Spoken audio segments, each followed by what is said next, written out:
Welcome to रामबान। मैं हूं आपका होस्ट उमेश शिकारा और आज मैं बात करूंगा बहुत इंटरेस्टिंग सब्जेक्ट की, जो कि एक बहुत बड़ा इशू है सोसाइटी में और ऑलमोस्ट हर घर में एक केस हमें मिलता है। वो है हाई शुगर का, या आप उसको ओवरवेट भी कह सकते हैं, डायबिटिक भी कह सकते हैं, प्री डायबिटिक भी कह सकते हैं। ये सब लिंक्ड है और इसीलिए ये एपिसोड बहुत इंटरेस्टिंग होने वाला है, बिकॉज हम वो लिंक को नहीं समझते हैं। हम या तो जानते हैं कि किसी इंसान को या तो हम टैग कर देते हैं कि वो डायबिटिक है या वो नॉन डायबिटिक है। क्या इससे पूरी पिक्चर मिलती है हमें? नहीं। क्या ऐसे डिफाइन करने से हम अपने आप को सेफ गार्ड कर रहे हैं? नहीं। बिकॉज ये डेफिनेशन एक नंबर से आती है कि अगर आपका HB1AC इतना है तो आप डायबिटिक है, इससे नीचे है तो डायबिटिक नहीं है। पर क्या इसका मतलब ये है कि अगर आप डायबिटिक नहीं हैं तो आप ठीक है? भले ही आप ओवरवेट हैं, भले ही आप घर का खाना खाकर भी ओवरवेट हैं, भले ही आपको दिक्कत आ रही है और कहीं पर, इस सब को जानेंगे इस एपिसोड में। अब इसका नाम मैं क्या लूं? अगर मैं इंसुलिन रेजिस्टेंट बोलता हूं तो वो लोगों को समझ नहीं है, तो शुगर ही बोलते हैं इसको कि भैया ये एक शुगर के ऊपर एपिसोड है, कि इसको समझते हैं कि है क्या ये, क्यों मोटापा आता है, क्या प्रॉब्लम्स आ सकती है। सबसे पहले तो हम जब ब्लड चेक कराते हैं, डायबिटिक किसे कहते हैं इसको समझते हैं पहले, कि आप डायबिटिक कब हो। तो आप डायबिटिक हो जब आपका एक मार्कर होता है HB1AC, जिसका सीधा सा मायना है कि वो आपका ग्लूकोज, एवरेज ग्लूकोज चेक करता है कि बॉडी में कितना है। और 3 महीने का पीरियड होता है उसके लिए। और वो अगर मार्कर आपका मान लो 6.5 से अबाव है तो आप डायबिटिक रेंज में आ जाते हैं। आई थिंक 6 और 6 between 6 to 6.5 you are pre diabetic. I don't know, doctors बोलते हैं प्री डायबिटिक या यूज करते हैं टर्म या नहीं करते हैं। और अगर आप 6.5 से नीचे हैं तो आप ठीक है, तो आपके लिए कोई मेडिसिन नहीं। अब ये अपने आप में एक बहुत क्वेश्चनेबल चीज है कि क्या मुझे 6.5 से ऊपर जाना पड़ेगा किसी भी मेडिसिन को लेने के लिए? नहीं। और मैं आपको समझाऊंगा क्यों नहीं। क्या मैं हेल्दी हूं अगर मैं 6.5 से नीचे हूं? नहीं। क्या मेरा ग्लूकोज मेटाबॉलिज्म ठीक है अगर मैं 6.5 से नीचे हूं? नहीं। इन सब को समझते हैं। तो पहला हमने समझा कि डायबिटिक की रेंज क्या है। वो आपको मालूम है, किसी की भी ब्लड रिपोर्ट देखेंगे उसमें लिखा भी होता है, एक्सप्लेन भी किया होता है। पर हम एक चीज जो कभी भी नहीं समझ पाए, और किसी को मैंने तो नहीं सुना किसी को समझाते हुए भी, और वो आई थिंक सोसाइटी के लिए बहुत जरूरी है, आप लोगों के लिए बहुत जरूरी है। वो है इंसुलिन रेजिस्टेंस को समझना। तो इसका प्रोग्रेशन क्या है डायबिटीज का? इसका प्रोग्रेशन है पहले इंसुलिन रेजिस्टेंस, उसके बाद प्री डायबिटिक, उसके बाद डायबिटीज। तो क्या ये कहना ठीक है कि अगर आप इंसुलिन रेजिस्टेंट हैं तो आपको ऑलरेडी इश्यूज हैं? Yes. You may not have come to that level that you may be called a diabetic, but you still have issues if you are insulin resistant. Is it possible कि आप insulin resistant हैं सालों से और diabetic नहीं बने? Yes, हो सकता है। बट इज इट पॉसिबल कि आप इंसुलिन रेजिस्टेंट हैं, डायबिटिक भी नहीं बने, लेकिन आप हेल्दी हैं? No,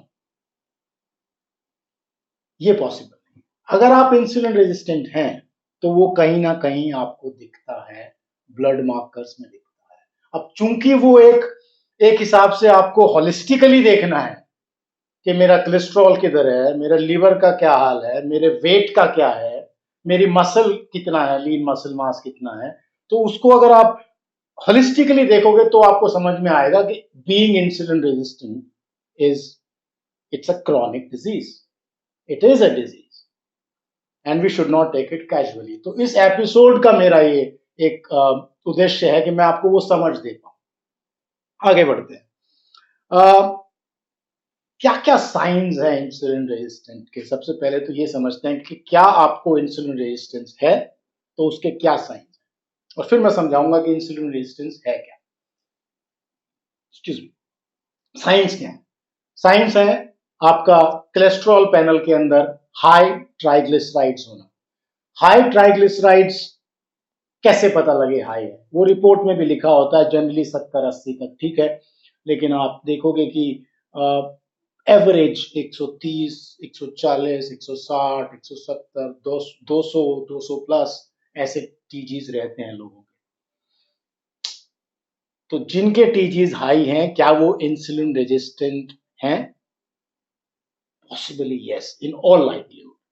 कुछ और भी ट्रिगर कर सकता है, कोई जेनेटिक म्यूटेशन भी हो सकती है जिसके कारण वो, बट 99% ऑफ द केसेस जिनके टीजीज हाई हैं, they are insulin resistant. Liver पे आते हैं। ये तो हुआ कोलेस्ट्रॉल पैनल। मैं आपको अलग अलग बताऊंगा, हर पैनल में बताऊंगा कि आपको कहां पे पता लगता है कि आप इंसुलिन रेजिस्टेंट है। तो ये तो हुआ कोलेस्ट्रॉल। अब आते हैं लीवर पे। लीवर में अगर आपका फैटी लीवर है, जिसको हम बोलते हैं नॉन एल्कोहलिक फैटी लीवर भी बोल सकते हैं, और अगर एल्कोहलिक फैटी लीवर है तब भी, okay, in either scenario if your liver is fatty, if you come in that range, तो आप इंसुलिन रेजिस्टेंट हैं। स्टिकिंग विद द लीवर एक और मार्कर है बड़ा इंटरेस्टिंग, वो है यूरिक एसिड का। अगर आपका यूरिक एसिड हाई है तो भी आप इंसुलिन रेजिस्टेंट हैं। तो हमने कोलेस्ट्रॉल कवर किया, हमने लीवर कवर किया। अब आते हैं हम बॉडी वेट पर। अगर आपका घर का खाना खाकर आपका ओवरवेट है, फैट है, और वो एक्यूमुलेट हो गया, एक तो होता है नॉर्मल फैट, जो हम इंडिया में एक कॉमन सी बात है, सब लोग क्या, कोई भी एब्स के साथ तो नहीं घूमता है 40-50 की उम्र में, थोड़ा बहुत पेट आ जाता है, विच इज फाइन। और पेट से ये किसी के हेल्थ का को डिफाइन करना भी गलत है, क्योंकि हमारे यहाँ जेनेटिक्स में भी है ये ओवरवेट होना, वो मैं समझाऊंगा कैसे। बट अगर आप ओवरवेट हैं घर का खाना खा के, that is one issue, okay.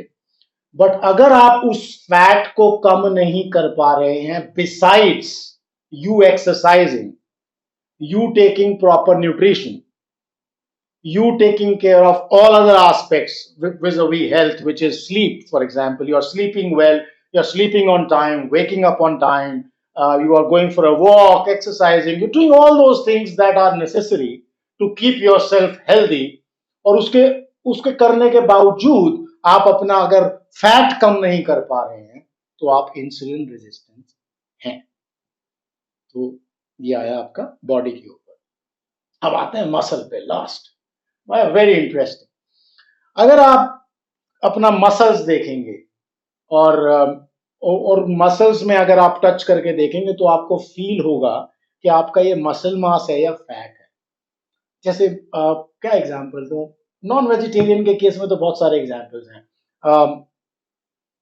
जब आप नॉन वेजिटेरियन कोई भी खाना खाते हैं, तो आपको, जब आप चिकन खाते हैं तो उसका टिश्यू, मसल टिश्यू, जब आप खाते हैं चिकन लेग खाते हैं, तो आपको पता लगता है कि हाँ यार, इसकी मसल बड़ी तगड़ी है, जो आप खा रहे हैं। और जो फैटी होता है वो गिलगिला होता है। तो ऐसे ही आपकी अगर मसल बहुत सॉफ्ट है और वो मसल, लीन मसल मास हाथ में नहीं आ रहा है, पता लग जाता है। आई don't no, may be it is easier for me, but it may be difficult for you, but ये भी टेस्ट है, इसका भी टेस्ट आता है। एक बॉडी कंपोजिशन मशीन्स आती हैं, दो तरह के टेस्ट हैं इसके। एक डेक्सा स्कैन है, डेक्सा स्कैन महंगा पड़ता है, आई थिंक 4,500 5,000 रुपीज का है। नहीं तो दूसरी एक मशीन्स हैं जो आजकल एटलीस्ट सिटीज में अच्छे जिम्स में होती हैं, बॉडी कंपोजिशन मशीन्स, जिसके अंदर आपको पता लग जाता है कि मसल के अंदर कितना फैट परसेंट है और कितना मसल टिश्यू। तो अगर आपका मसल टिश्यू एक एज के बाद गिरना शुरू हो गया है, which is let's say about 40, और आप फिर भी मोटे रहते हैं, आपकी आर्म्स इतनी बड़ी हैं बट मसल नहीं है, मसल कम है, वो आपकी एक्टिविटी से भी पता लगता है, तो आप इंसुलिन रेजिस्टेंट हैं। तो लेट्स रिपीट दिस 4 मार्कर्स।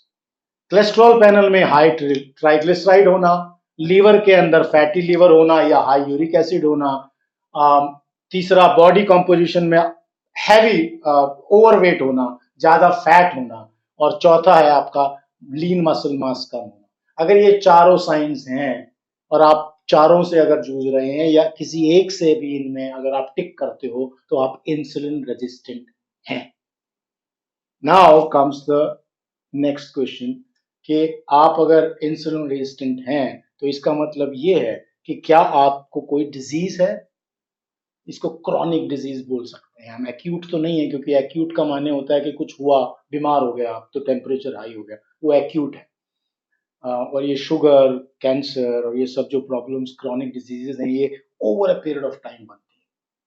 तो आपका इंसुलिन रेजिस्टेंस होना इसका एक सबूत है कि आपका कुछ ना कुछ क्रॉनिक सिकनेस आप में डेवलप हो रही है। Now whether that gets converted into a heart problem, dementia, Alzheimer's, blood pressure, cancer, sugar, that is individualistic. यहाँ पे जीन्स की भी बात आती है, बहुत इंपॉर्टेंट है, क्योंकि लोग जेनेटिक्स के ऊपर बहुत बात करते हैं। लोग ये कहते हैं कि यार मेरे तो जीन्स में है ये, तो मुझे आएगा। तो ये उन्हीं लोगों को आएगा। फॉर एग्जाम्पल, अगर आपके जेनेटिक्स में, आपके फैमिली में अनफॉर्चुनेटली हार्ट अटैक्स जल्दी आते हैं, लोगों को आते हैं, तो आपकी जो जीन म्यूटेशन है जिसके कारण आपका हार्ट अटैक आता है, आपकी प्रोबेबिलिटी बढ़ जाती है। तो वो, लेकिन वो अपने आप कुछ नहीं करेगा। अगर आप उसको देंगे, उसका सामान देंगे, तभी वो ट्रिगर करेगा। उसका सामान क्या है? Insulin resistant can become its two, and you are probably, you increase your chances of getting it। तो वो जेनेटिक्स का खेल है। लेकिन अगर मैं इंसुलिन रेजिस्टेंस ही नहीं देता हूं अपने बॉडी को, और मैं हूं ही नहीं इंसुलिन रेजिस्टेंट, तो रिगार्डलेस ऑफ योर जेनेटिक्स आपको नहीं आएगा। You can stay healthy, you can break that family hereditary chart.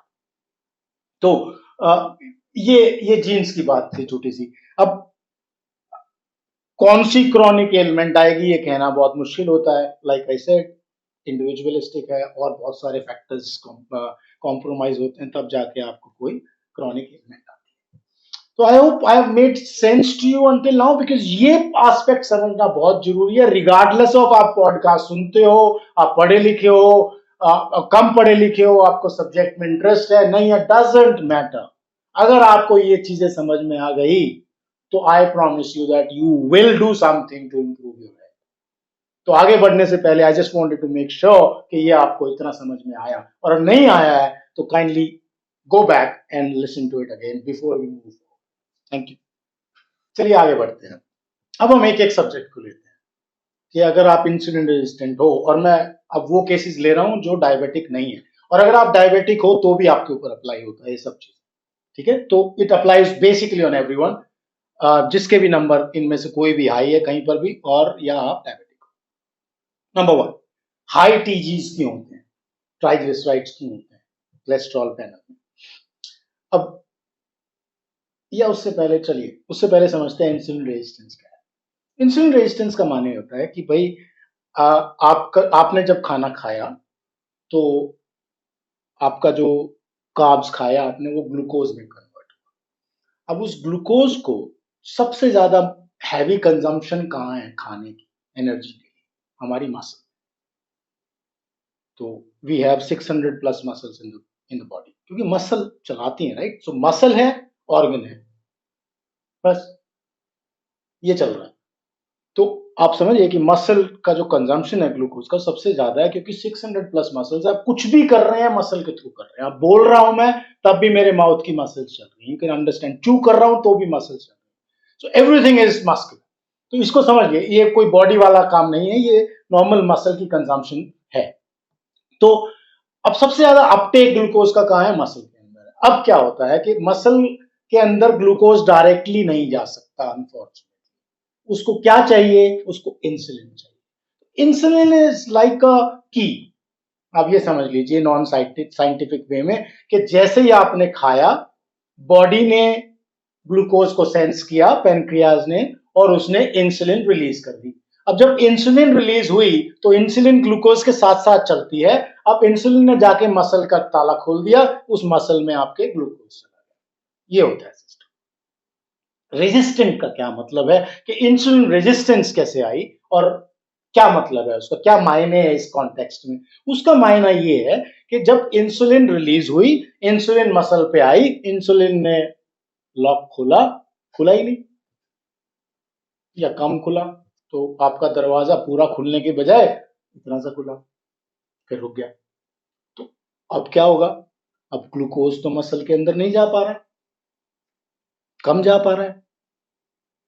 तो जब ग्लूकोज कम जा पा रहा है तो क्या होगा फिर, जस्ट लॉजिकल, तो ग्लूकोज, सर्कुलेटिंग ग्लूकोज हाई हो जाएगा। I mean think of it like एक एग्जांपल लेते हैं, चलिए इसको और सिंप्लीफाई करते हैं कि एक वाटर टैंक है बड़ा, और उस वाटर टैंक से आपकी पूरी कॉलोनी में सप्लाई आती है। अब due to some reason water tank से तो पानी आ रहा है, लेकिन आपकी सप्लाईज में कहीं पे, जहां से वो बाइफरकेट कर रहा है आपके घरों के लिए, वहां पे कूड़ा आ गया है। अब जब कूड़ा या कोई कोई भी चीज उसको ब्लॉक कर रही है तो वो पानी कम कम जा रहा है, तो सब घरों में कम आया, तो क्या हुआ, पाइप में ज्यादा रह गया। तो ऐसे ही ग्लूकोज, सर्कुलेटिंग ग्लूकोज हमारा हाई हो जाता है, जिसको हम फास्टिंग ग्लूकोज से मेजर करते हैं। पर ये जरूरी नहीं है कि हर एक का फास्टिंग ग्लूकोज हाई हो। इंसुलिन रेजिस्टेंट होने के बाद उसको भी मैं समझाता हूं कैसे। तो पहली चीज तो ये समझिए कि इंसुलिन ने अपना काम नहीं कर पाया, तो इसका मतलब है कि आप इंसुलिन रेजिस्टेंट हैं। अब क्या इंसुलिन सिर्फ मसल में का काम करती है? नहीं, इंसुलिन आपको लिवर में भी दे रही है, हाँ पूरे बॉडी पार्ट में दे रही है। एक इंसुलिन का एक और पार्ट होता है जो समझना उतना ही जरूरी है कि एक तरफ तो इंसुलिन ने क्या किया, जाके मसल पे गई, उसने की खोली, की लगाई, और उसने कहा चलो भाई ग्लूकोज अब मसल के अंदर चलो। इंसुलिन फिर कहां गई, आपके फैट सेल्स में गई। तो फैट सेल्स माने क्या है कि हमारी बॉडी में ये लगा लीजिए एल्मीराज हैं जहां पे हम फैट स्टोर करते हैं। और इसीलिए आप देखोगे किसी का मुंह जल्दी मोटा हो जाता है, पेट जल्दी मोटा हो जाता है, या हिप्स बड़े हो जाते हैं, थाइज बड़ी हो जाती है in case of women. Why? Because they have more fat cells in their thighs and hips area. Men would generally have it around their waist, जिसको हम बियर बेली बोलते हैं, वहां पे ज्यादा होते हैं। और किसी किसी के आप देखोगे कि आर्म्स मोटे हो जाते हैं, but the rest of it is all okay. तो वो सब फैट सेल्स। तो इंसुलिन ने क्या किया, फैट सेल में इंसुलिन गया और उसने फैट सेल को बोला, हे लिसन, आप ब्रेक मत करो, आई हैव इनफ फूड, तो स्टॉप द लाइपोलिसिस, माने break down of the fat, क्योंकि फैट स्टोर हो गया। अब वो जब एनर्जी चाहिएगी तो फैट से निकलती है। इसीलिए फास्टिंग में लोग एक एक महीना फास्ट कर लेते हैं बिना खाए हुए पानी पे, और जिंदा रहते हैं। कैसे जिंदा रहते हैं? वो फैट से जिंदा रहते हैं। हमारे पास फैट स्टोर्स के अंदर 1 लाख से भी ज्यादा कैलोरीज होती हैं, तो we can literally sustain without eating food for months. ये हमने 1 महीने की, 2 महीने की तो स्ट्राइक, हमने फूड हंगर स्ट्राइक देखी है अपने आंखों से। तो अब क्या हुआ कि अब वापस आते हैं सिनारियो पे कि भाई इंसुलिन गई फैट सेल्स में, इंसुलिन ने बोला यार फैट को ब्रेक डाउन मत करो। फैट सेल्स ने बोला कौन है तू, आई डोंट रिकॉग्नाइज यू। तो अब फैट सेल्स भी इंसुलिन को नहीं पहचान रहे हैं, तो रिजल्ट, दे कंटिन्यूअसली कीप ब्रेकिंग। तो फैट ब्रेकडाउन कंटिन्यूअस है, इधर से ग्लूकोज अपटेक कम हो गया है। तो जब फैट आया, उसका प्रोसेस है कुछ कुछ, उसमें कॉम्प्लेक्सिटी में घुसने की जरूरत नहीं है। Fat will be release in the form of free fatty acids plus glycerol, gets into the liver kind of converts it into VLDLs, and then you have high TGs in the blood. तो but मोटा मोटी आप समझिए कि आपके fat cells ने break, fat को release करना नहीं बंद किया, even though you are full. It is like saying कि पानी, वाटर टैंक आपका फुल है लेकिन आपने मोटर बंद नहीं की, तो water will spill out, right? Same same scenario. अब उसने इधर से तो ग्लूकोज आई है, वो ग्लूकोज ही नहीं ले पा रही बेचारी मसल्स, इधर से आपने फैट रिलीज कर दिया। फैट कहां जाएगा, क्योंकि वहां तो सैचुरेशन है, अंदर तो घुस ही नहीं पा रहा है। तो फैट सर्कुलेशन में आ जाता है, जिसके कारण हाई टीजीज होते हैं, number 1। Number two, high glucose मैंने बता ही दिया क्यों होता है। एक और काम होता है इंसुलिन का, अब ये भी बहुत अपने आप में इंटरेस्टिंग है कि एक और हार्मोन होता है ग्लूकोगॉन। ओके, ग्लूकोगॉन का काम यह है कि जैसे ही आपका ग्लूकोज कम हुआ, जैसे मैंने खाना खाया, अब खाना खाने के दो, जब तक मैंने खाना खा रहा हूं आधा घंटा 1 घंटे तक, तो वो ग्लूकोज सर्कुलेट रहता है, तो मेरे को एनर्जी मिलती रहती है।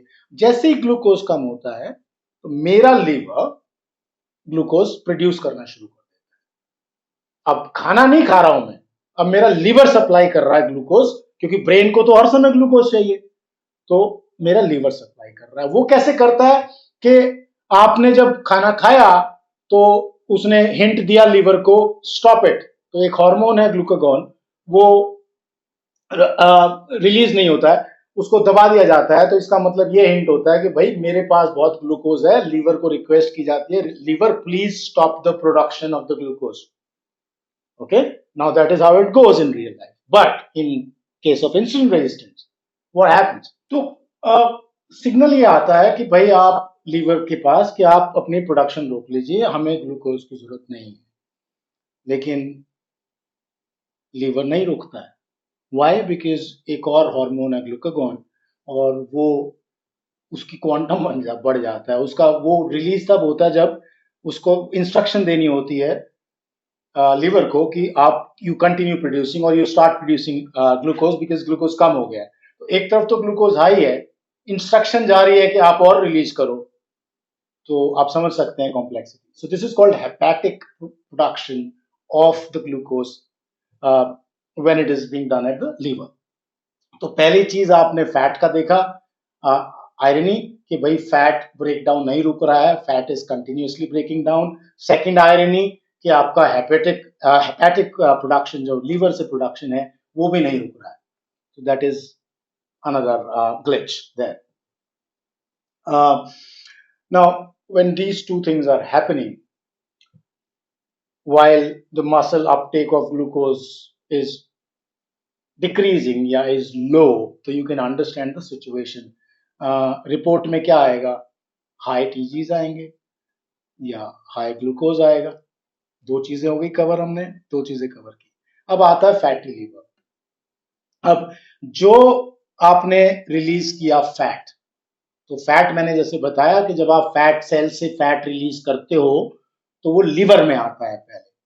अब जब लीवर में फैट का फ्लो चल ही रहा है तो लीवर का क्या होगा? Liver will start depositing fat as well, and if liver starts depositing fat and excess fat, then what happens? Fatty liver, right? तो फैटी लिवर आता है। Uric acid, now uric acid interestingly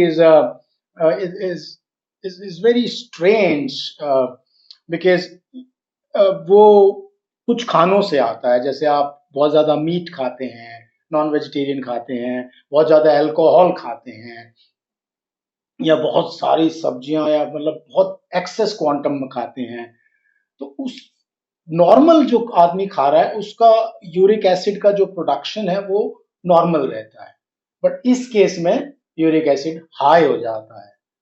अब अगर आप normal खा के आपका uric acid high है तो इसका मतलब कहीं ना कहीं कॉम्प्रोमाइज्ड है। वो मैंने यूरिक एसिड के ऊपर एक एपिसोड भी किया है, तो आप उसको समझ सकते हैं उसमें जाकर कि क्या होता है। तो ऐसे यूरिक एसिड हाई हो जाता है। तो ये सब इंसुलिन रेजिस्टेंस की देन है।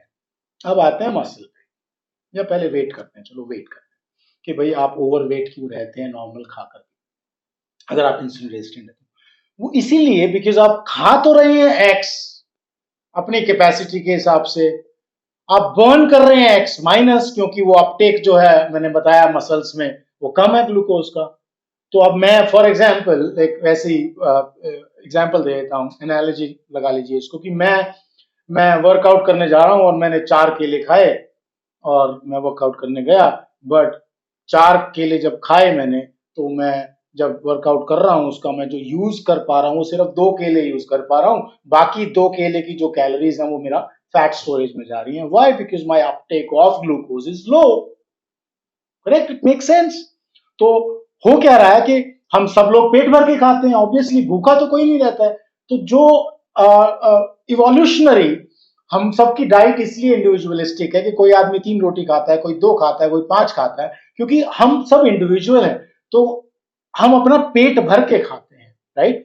तो जब आप अपना पेट भर के खा रहे हो लेकिन होम कुक्ड फूड खा रहे हो, कोई जंक नहीं खा रहे हो, तो फिर सवाल ये उठता है कि भाई उसके बाद मैं ओवरवेट क्यों हो रहा हूं, और मैं अगर खाना कम खा रहा हूं तो फैट क्यों नहीं जा रहा है मेरी बॉडी से? This is the reason the कि एनर्जी बर्न ही नहीं हो रही है। इट इज लाइक सेइंग कि आप गाड़ी में पेट्रोल डलवाते रहते हैं, वो गाड़ी सीएनजी पे डल रही है, वो पेट्रोल फुल रहता है, लेकिन आप डलवाना जरूरी है क्योंकि आपको भूख लगती है, खाना खाना जरूरी है। तो that is why we are not able to lose fat. चौथा आता है बड़ा इंपॉर्टेंट एलिमेंट कि मसल मास कैसे लूज करते हैं। जैसे आपने देखा होगा किसी बुजुर्ग को आप टच करके देखेंगे तो उनकी स्किन लटक जाती है। अब वही अगर आप थोड़ी सी जवान आदमी को 40 साल के, 45 साल के, 50 साल के आदमी को देखोगे तो उनकी स्किन नहीं लटकती है, बट अगर वो फैटी हैं तो उनको फैट नजर आता है, उनका भी मसल मास कम हो रहा है। क्यों कम हो रहा है इसको भी समझते हैं। आप आप काम कर रहे हैं, मैं बात कर रहा हूं, मेरा हाथ चल रहा है, as you can see my muscle is also moving all the time. Likewise आप वॉक कर रहे हैं तो टांगों की मसल है, आप कुछ और काम कर रहे हैं तो बैक की मसल्स हैं। तो मसल्स तो काम करेंगी अगर आपको चलना है, तो आपको जीना है, तो मसल्स तो काम कर रही हैं। एनर्जी आ नहीं रही है मसल के अंदर, तो मसल क्या करेंगे?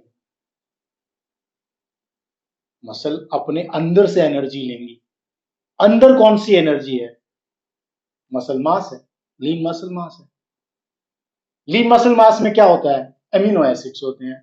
अब अमीनो एसिड्स, कोई कहेगा कि यार अमीनो एसिड तो यूज नहीं करते, हम तो ग्लूकोज यूज करते हैं, फैट यूज करते हैं। Yes, but amino acid can be converted into glucose and it's a process called gluconeogenesis, माने न्यू फॉर्मेशन ऑफ ग्लूकोज। तो हमारी मसल क्या करती है कि जो हमारा मसल मास है उसमें से लेना शुरू कर देती है, क्योंकि उसको तो चलना है।